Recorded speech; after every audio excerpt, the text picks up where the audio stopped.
law enforcement is there on the scene. They're investigating what could be an officer-involved shooting. If you have any business to take care of down there, you may want to call ahead to make sure that perhaps your case could be impacted, possibly reset for another day. So don't make the trip down there unless you absolutely have to. Okay, we understand our Gage Goulding is ready. They're live outside or in the vicinity of the Family Law Center where the shooting happened earlier today. Gage, what are you learning there?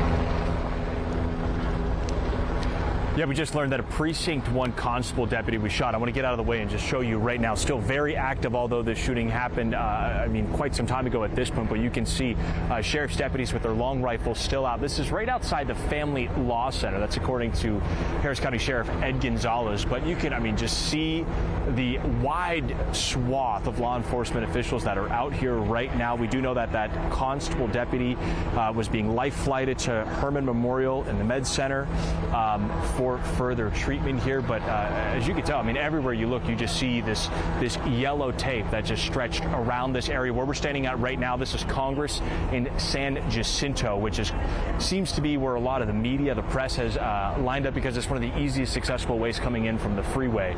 So that's just kind of where we are. But I want to spin around photojournalist Michael Lemons. You can see a lot of the workers here, people that were in the courthouse at some point. You can see all the badges that they have.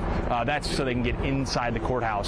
They're all out here still, which is the interesting part, is that nobody has been allowed back inside this area here. When you look at crime scenes, I kind of want to show, this is the furthest. Think of an onion. You got to peel the layers of the onion back. This is the furthest layer of that onion, and as you go further, there's even more lines and more lines and more lines that you have to go through. So we're kind of on the outside, if you will, but this crime scene goes quite a ways towards the Family Law Center down here. So again, the good thing to show is you see a lot of standing around and talking amongst the law enforcement.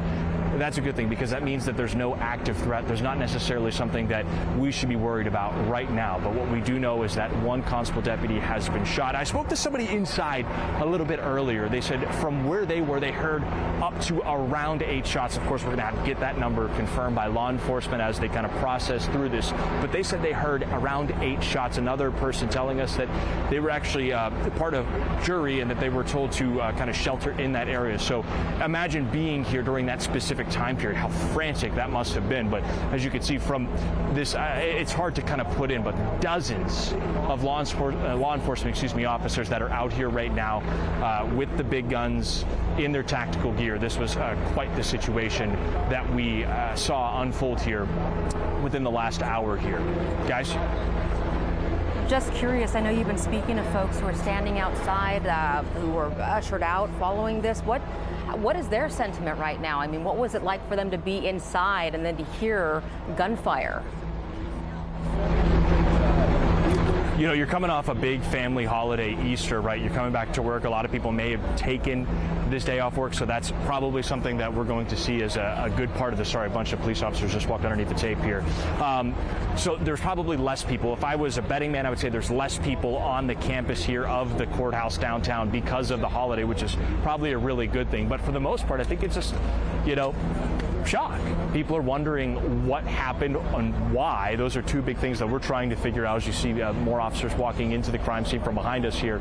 But more so just wondering, right? Probably texting their loved ones, texting their family members to let them know, hey, we're okay. Again, there's a jury building right here.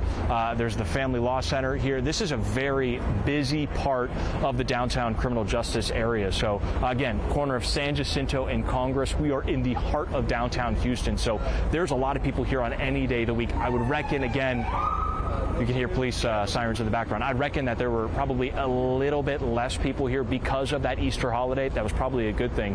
But you just see the shock on people's faces. You see a lot of people like this talking on the phone because they're probably talking to their loved ones. As people are watching the news and getting the notifications, checking their apps and seeing what's going on.